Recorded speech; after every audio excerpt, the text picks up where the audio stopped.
His Divine Grace A.C. Bhaktivedanta Goswami Maharaj and Srila Prabhupada ki jai.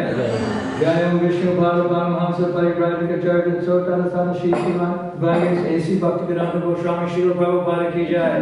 Jayam Vishnu Bhava Paramahamsa Parivrajikacharya Sotarasana Shri Srimad Srila Bhaktivedanta Saraswati Thakur Maharaj ki jai. Ananta Kosi Vaishnava Vrinda ki jai. ISKCON founder Acharya Srila Prabhupada ki jai. Namacharya Srila Prabhupada ki jai. Namacharya Srila Haridas Thakur ki jai.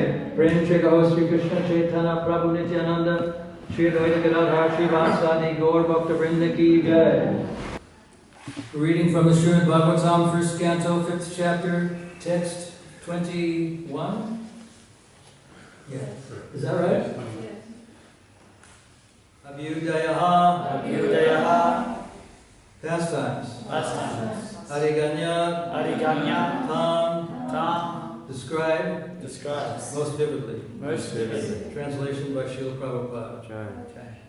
Your goodness has perfect vision. You yourself can know the super soul personality of Godhead because you are present as the plenary portion of the Lord. Although you are birthless, you have appeared on this earth for the well-being of all people. Please, therefore, describe the transcendental pastimes of the Supreme Personality of Godhead, Sri Krishna, more vividly. Repeat. Your goodness. Your goodness has perfect vision. Has perfect vision. You yourself can know. You yourself can know the super soul. Personality of Godhead. Personality of Godhead. Because you are present. Because you are present. As the plenary portion of the Lord. As the plenary portion of the Lord. Although you are birthless. Although you are birthless. You have appeared on this earth. You have appeared on this earth. For the well-being of all people. For the well-being of all people. Please therefore. Describe the transcendental pastimes. Describe the transcendental pastimes of the Supreme Personality of Godhead. Of the Supreme Personality of Godhead. Sri Krishna. Sri Krishna. More vividly. More vividly. Purport by Srila Prabhupada. Srila Vyasadeva is the empowered plenary incarnation of the personality of Godhead Sri Krishna. He descended by his causeless mercy to deliver the fallen souls in the material world. The fallen and forgotten souls are detached from the transcendental loving service of the Lord. The living entities are parts and parcels of the Lord, and they are eternally servitors of the Lord. All the Vedic literatures, therefore, are put into systematic order for the benefit of the fallen souls, and it is the duty of the fallen souls to take advantage of such literatures and be freed from the bondage of material existence. Although formally Sri Narada Rishi is his spiritual master. Formally, yeah. Sri Vyasadeva is not at all dependent on a spiritual master because in essence he is the spiritual master of everyone else. But because he is doing the work of an acharya, he has taught us by his own conduct that one must have a spiritual master, even though he be God himself. Lord Sri Krishna, Lord Sri Rama, and Lord Sri Chaitanya Mahaprabhu, all incarnations of Godhead, accepted formal spiritual masters, although by their transcendental nature they were cognizant of all knowledge. In order to direct people in general to the lotus feet of Lord Sri Krishna, he himself, in the incarnation of Vyasadeva, is delineating the transcendental pastimes of the Lord. The verse again, your goodness has perfect vision. You yourself can know the super soul personality of Godhead because you are present as the plenary portion of the Lord. Although you are birthless, you have appeared on this earth for the well-being of all people. Please therefore describe the transcendental pastimes of the Supreme Personality of Godhead, Sri Krishna, more vividly.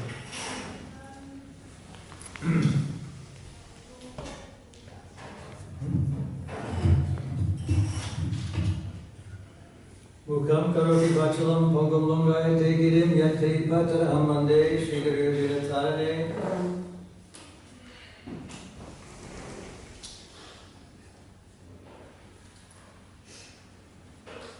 It's interesting that Prabhupada was talking about everyone having to have a spiritual master. I think he used the phrase keeping pace with the standard program. And he mentions in this purport that even Lord Krishna, Lord Rama, and Chaitanya Mahaprabhu had spiritual masters.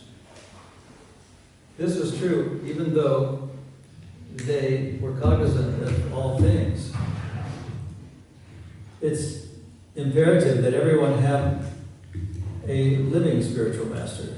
There are some people that say their spiritual master is someone who is no longer alive. That may be true, but Vishwanath Chakravarti has told us that there must be a spiritual master.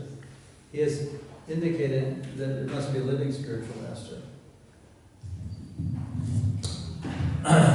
When I first joined Krishna consciousness, I was walking north on 3rd Avenue in Manhattan, New York, and the guy I was with, Raya Rama, said, there's going to be an initiation. Do you want to take part? And I was kind of quizzical, because I didn't know what that meant. I thought it was some sort of rite of passage or something that everyone was doing. So I said, okay, I'll give it a go. I mean, I just said, okay. And I was thinking to myself, I'll give it a try. It doesn't sound like anything very dramatic. And I asked Roy Rama, his name was Raymond Marias, what does it mean, actually, initiation? He said, well, I don't know much about it myself, but I know that Swamiji, called him Swamiji. Swamiji said that the spiritual master is considered God. And I thought to myself, well, that can't be right. He's not God. And later on I learned that Vishwanath Chakravarti was saying in his prayers that we sing every morning that the spiritual master is as good as God. That made a little more sense to me. At that time I didn't know anything about what a spiritual master was, and I don't think Raya Rama knew anything either. So I took part in the ceremony, kind of thinking it was interesting, but I wasn't sure what it was. Then later on that day, I went back to where I lived, and I saw a television program that had Allen Ginsberg chanting the Hare Krishna mantra. That kind of made me think, well, maybe I did the right thing. That it wasn't so strange. It's kind of interesting here that Narada Muni is actually rebuking, in a way, he's chastising or finding fault with Vyasadeva, even though Vyasadeva is a Shaktavesha incarnation avatar, Shaktavesha avatar of Krishna. But it indicates that everyone has to have a spiritual master. And I think earlier on in this chapter, if I can find it, I think it's verse number 16. Yeah, Prabhupada writes in the purport to this verse, he says, the compromising spirit of Vyasadeva is directly condemned. That's a very strong word, condemned by Narada, who advises him to directly proclaim that the prime necessity of human life is to realize one's eternal relation with the Lord, and thus surrender unto Him without delay. It's interesting that Narada addresses Vyasa as your goodness. He's not only a Shaktavesha avatar, but one who is spiritually very highly realized. Even such persons have to have spiritual masters. Very necessary to have spiritual masters. And there's an indication that a spiritual master's duty is to chastise the disciples. Even chastisement or rebuking or castigating one's charges is sometimes necessary. Even great kings like Maharaj Yudhishthira Maharaj had to punish criminals in order to save or make safe the rest of the citizens in their realm. So they had to do kind of unpleasant things. Nowadays, politics is a very dirty business. I don't know if any of you have ever traveled to the country of Singapore. It's a city, but it's also a country. It somehow has the status of a country. But anyway, on their, I don't know if any of you have seen it, but they have, when I went there, I'm talking about something that took place maybe 20 years ago. There's a landing card that the flight attendants handed out on the airplane as we were flying into Singapore. It was a card about the size of a human hand, printed in black and white, and in red letters there was a forward phrase in capital letters, in red type, that said, "Death to drug smugglers." So this is an indication that the rod of chastisement can be shown but not used. From what I've heard, there's very little, if any, smuggling going on to that country. Because it's written that if you're caught, you're going to die, you're going to be executed. Of course, they do sometimes use the rod of chastisement. There was a case, it existed in Singapore about when Bill Clinton was the President of the United States, maybe 25 years ago, where a young American boy of 18 years old had graffitied someone's car. I don't know what it actually consisted of, but I suspect it was sort of one of those black spray cans, and that it was probably a white late model vehicle. Anyway, he was caught by the police, and his punishment was that he would be caned a number of times. And being caned is not just a little rap on the knuckles with a hickory stick. It's a big bamboo rod about 10 centimeters in diameter, like the things on the altar, green, big bamboo poles. And the person who administers the caning on the unwitting villain, and he is caned on his derriere or backside, and it's a wet rod. From what I've heard, it's a wet. The rod is moistened with water, and the person who administers the spanking is a very muscular, strong man. At any rate, shortly after the conviction, but before the punishment was meted out, this young man apparently had some connections, because his protest went all the way to Bill Clinton, the then President of the United States. Bill Clinton then took it upon him, and he said that actually it was unjust, this form of corporal punishment. When I was young, we learned the song, "Reading, Writing, and Arithmetic," all to the tune of a hickory stick. It was a very common thing, corporal punishment. So it did have its benefits. Anyway, to get back to this narration, this story, this incident that actually occurred, the President of the United States contacted the Singapore government, probably the president, and said, well, this is a very unsavory, unnecessarily severe punishment. So the Singapore government wrote back to him that, well, actually, it's true what you say, and we're going to reduce the number of slashes that this person is going to get, and that was what happened. So I don't know what the number was, but they carried out the corporal punishment. And I think this is a good thing in the sense that this person probably never graffitied another vehicle ever, anywhere in the world for the rest of his life.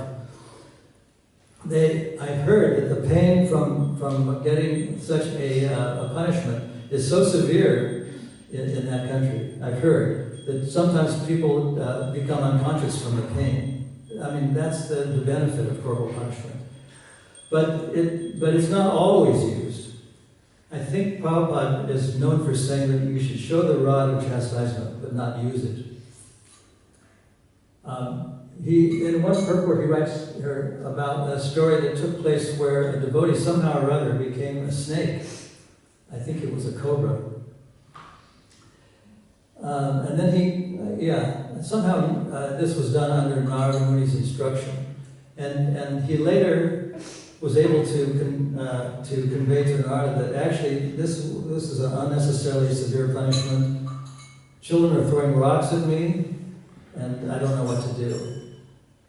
So the story goes that Narada said, you should raise up like you're going to strike and show your, like cobras, they expand right before they strike, and show your hood. That was the word Prabhupada used there. You show your hood and frighten them, and they'll run away and they won't throw any more rocks. So that was showing the rod of chastisement, but not using it. And that's something that Prabhupada, I think, thought was what should be done in the Gurukulas. This was in the earlier days when the only Gurukul was in Dallas, Texas. What happens when Prabhupada wrote this story in a purport, it was to a verse that talked to where I think it was Narada Muni that was chastising or rebuking Dhruva for getting angry when Dhruva was a king, when he killed a number of yakshas. And Prabhupada goes to some extent describing how this kind of violence was actually necessary. And then he goes on to say that, but a devotee, you may wish to become violent or sometimes has to become violent, but it's not a very good thing.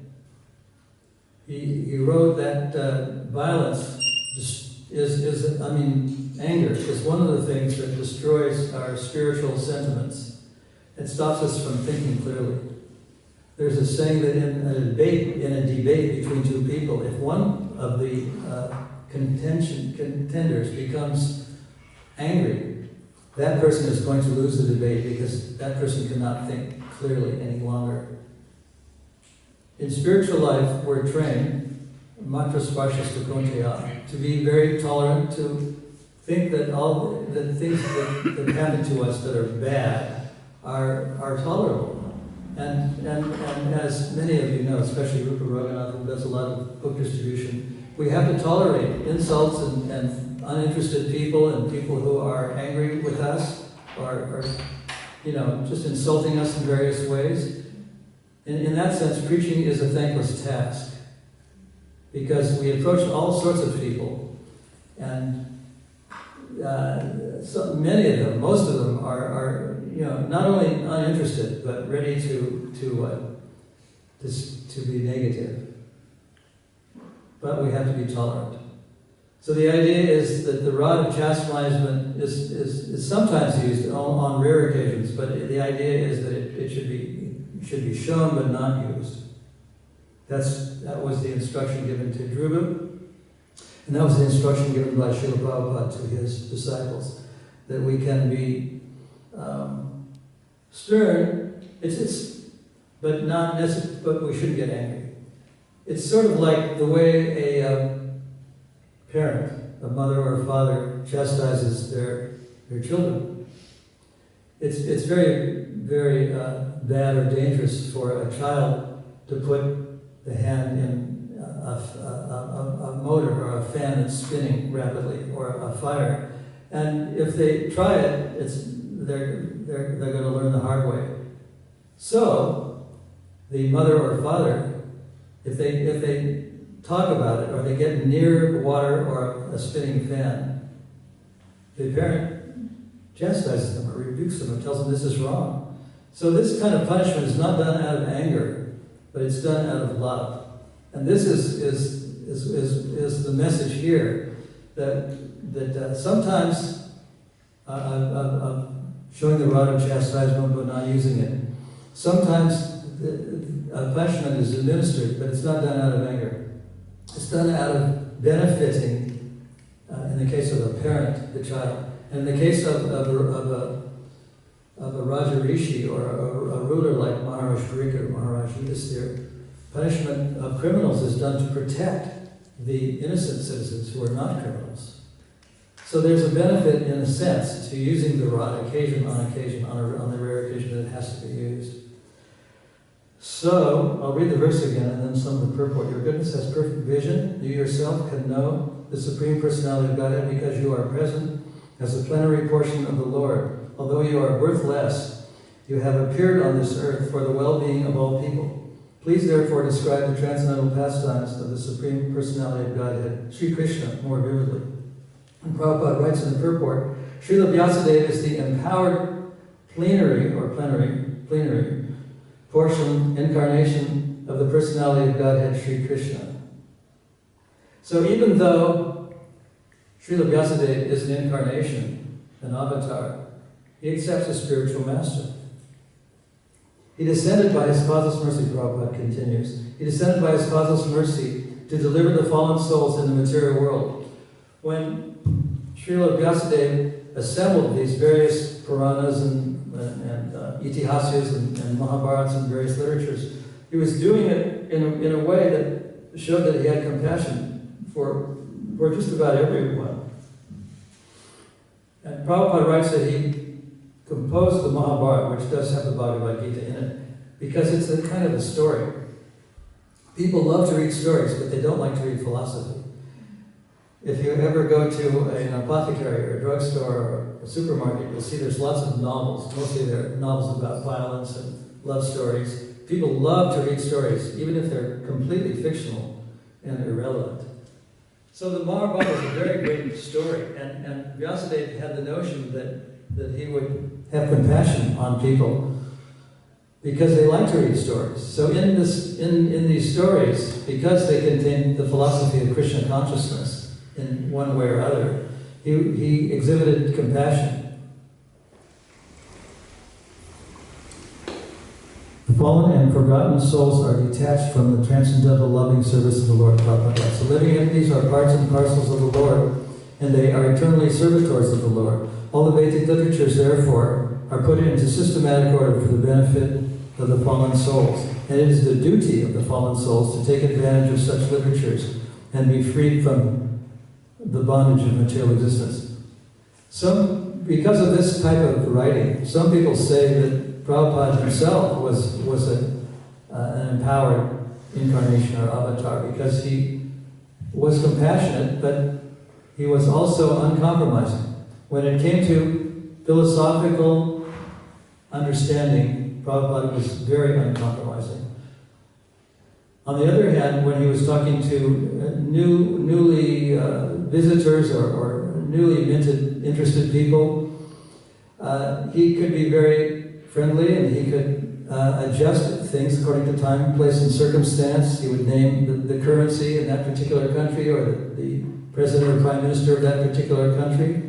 And in a way, his understanding or presentation was assimilable by people who didn't know anything about Krishna consciousness. But when it came to philosophy, when people said that things were wrong philosophically, Srila Prabhupada would in his own way, correct them. Sometimes strongly, in a strong tone, and sometimes mildly, in a mild tone. So these are some of the things that came to mind when I was reading this purport. Srila Vyasadeva is not at all dependent, Srila Prabhupada writes, on a spiritual master, because in essence he is the spiritual master of everyone. But because he is doing the work of an acharya, he has taught us by his own conduct that one must have a spiritual master, even though he be God himself. And then he goes on to say that Rama, Lord Chaitanya, and Lord Krishna had spiritual masters. So I'm going to end here. If anyone has anything to say or ask, I'll try to give some perspective. Yes, Marlene? Thank you very much, Maharaj. I'm just wondering, even though accepting a spiritual master is stressed in so many ways, when George Harrison asked for initiation, Srila Prabhupada said it wasn't necessary. So what was the basis that Prabhupada said that? Well, first of all, I don't know if George Harrison ever asked Prabhupada to initiate him. I mean, maybe he did, I don't know. And if he ever said that it wasn't necessary to get initiated, that can be supported by the Bhagavad Gita. The Bhagavad Gita says that whatever we're thinking of at the time of death, we will obtain. That means even if we're not initiated, if at the time of death we're thinking of Krishna in the spiritual world, we'll go back there. On the other hand, there's many statements that one must have a spiritual master. Vishwanath Chakrabarti and others, and Prabhupada and Narada Muni and Brahma, and many authorities say that it's not only necessary but essential to have a spiritual master. So it's a kind of two-sided issue. I think it's related in the Leela Marita, the practice somewhere else, probably Leela Marita, that George Harrison did ask about it, and Prabhupada said, your name is already Hari's son of Hari. And but that's the only basis as far as asking about initiation on the world. We can only speculate why Prabhupada didn't initiate some people. One way we can speculate is that certain people were doing a great service, but they wouldn't understand the esoteric teachings of Krishna. And another speculation might be that particular person, and I'm not talking about the person you named, but that particular person just might not be eligible or ready to go the whole distance, to take the big step, to take the plunge, so to speak. Initiation means having to give up a lot of sense gratification. Intoxication, illicit sex, gambling, meat eating, and fish and eggs and all that. So very few people are actually going to do that. And even though we've seen that Krishna consciousness made a lot of advancement in 50 years that it's existed, the number of people compared to the number of people in the world is very small. I mean, we take the total number of devotees, even if there's 1,000 or 2,000, if there's 7 billion people in the world, it's a very tiny, tiny percentage. Admirable thing, and it's thought by those who think that Prabhupada is descended from the spiritual world, this is evidence that Prabhupada is not an ordinary person, that he was either an empowered individual or that he descended from the spiritual world, whatever that may be, whatever the spiritual world may be, whatever that conception of the spiritual world may be. On this point, it is said just recently when Siddhanta was here, that he said that Ramananda had mentioned to Prabhupada when he was very sick that he was a saint and that he could cure himself. Why would one cure himself? Do you recall that around that time? No, I don't recall anything about Prabhupada saying he could cure himself. No, he didn't say that.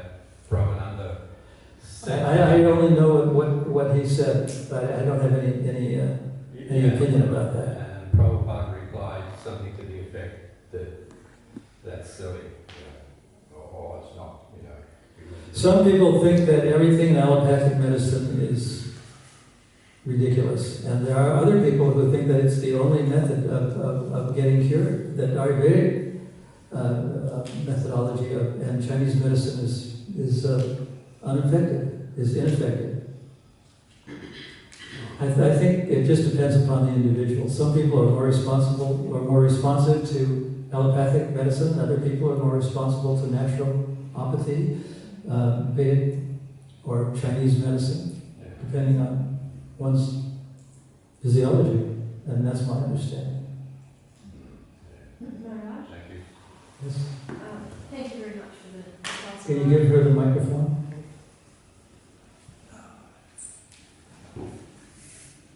Just remember that you're speaking to the world. Oh, okay. But I don't think you can. I am always mindful, Maharaj.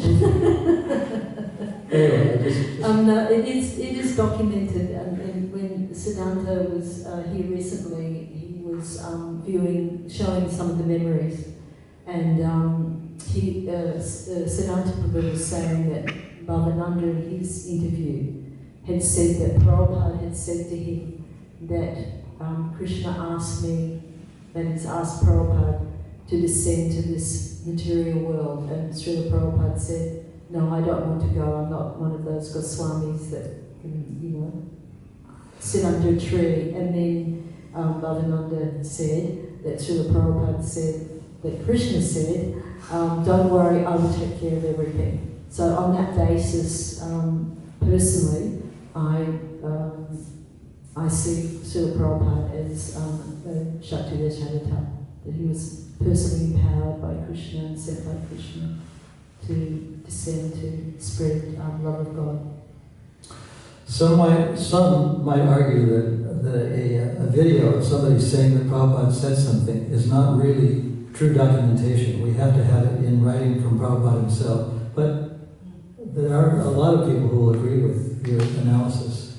That some people think that, just like in the study of law, I have heard, and Prabhupada Das will confirm this if it's true, that interpretation of the law occupies more words and more books than the statutes themselves. Is that correct?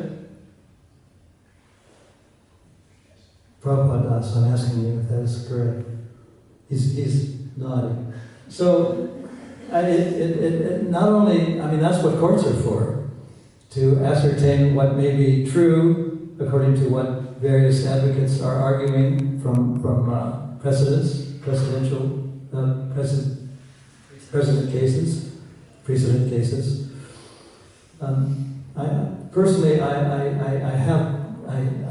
sense that anyone who has achieved what Prabhupada achieved in the 50 years of ISKCON and the 10 years that he was in the West is not an ordinary person, and he may well have come from the spiritual world. I don't know, but that's a definite possibility.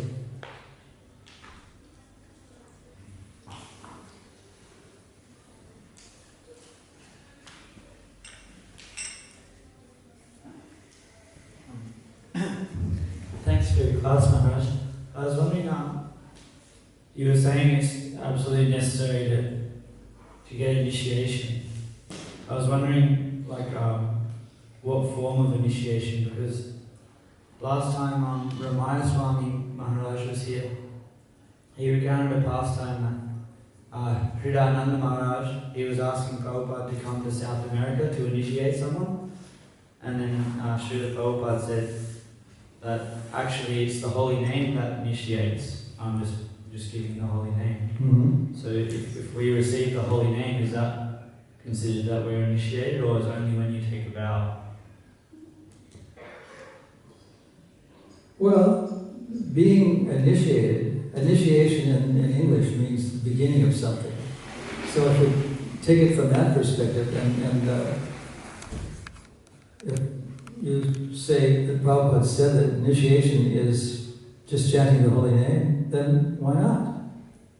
That form. But when I was talking of initiation, I was talking about taking vows before the deities, before the fire, before the Vaishnavas, before the Prabhupada himself, or whoever the spiritual master was. That type of initiation, or Diksha initiation. Of course, some people say that Shiksha is more important than Diksha, and some have gone so far as to say that our whole disciplic succession is based on Shiksha, on instruction. And that may be also true. And it is, in one way, very true, I think.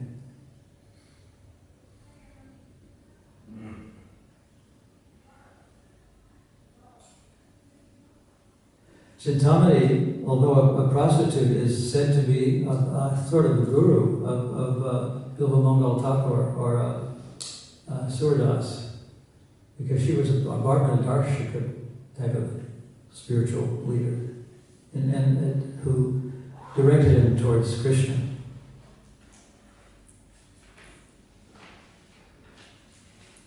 So in that sense, he was initiated by a prostitute.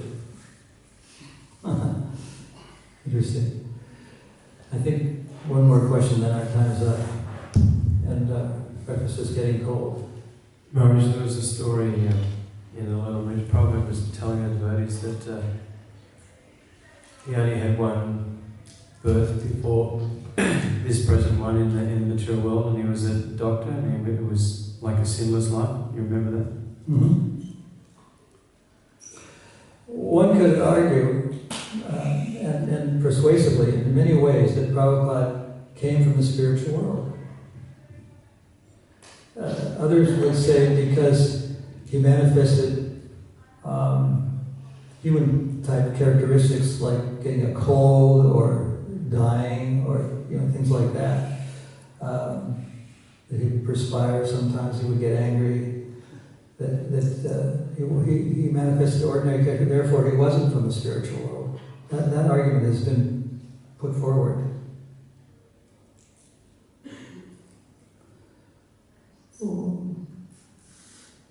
So what's documented in the Lilamrita is convincing evidence.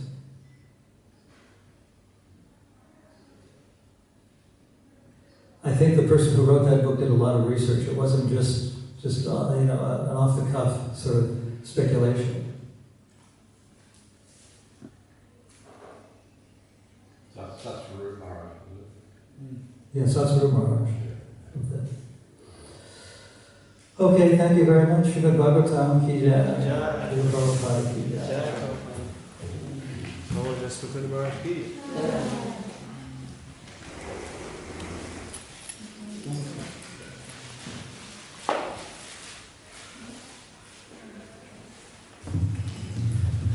Jaya Prabhupada,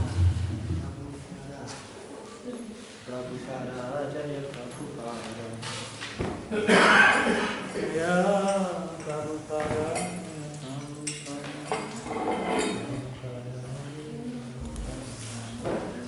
Prabhupada, Prabhupada, Jaya Jaya Prabhupada.